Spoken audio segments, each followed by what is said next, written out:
দেহ তুলে দাঁত দিয়ে টেনে টেনে খেতে শুরু করলো ভেরি।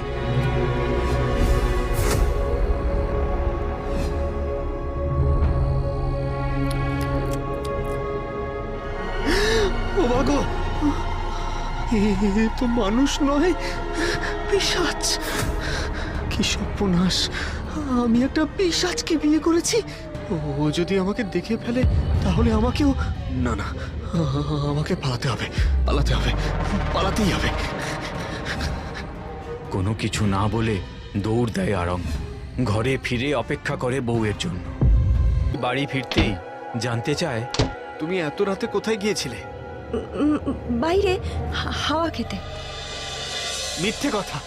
এত রকম খাবার ফেলে তুমি রাত্রেবেলা পচা গলা মাংসের জন্য ছুটে গেছিলে গোরস্থানে। কথাটা শুনেই ভেরির চোখে আগুন জ্বলে উঠল। সে চিৎকার করে বলে উঠল, আমার পিছু নিয়ে তুই সব দেখেছিস, বুঝতে পারছি।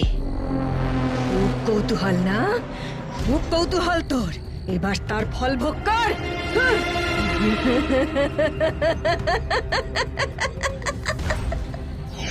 এই বলে হাতে একটু জল নিয়ে বিড়বিড় করে মন্ত্র পড়ছে দেখে আরং দরজা খুলে পালাতে যাবে, অমনি সেই মন্ত্রপুত জল এসে পড়ল আরঙের গায়ে।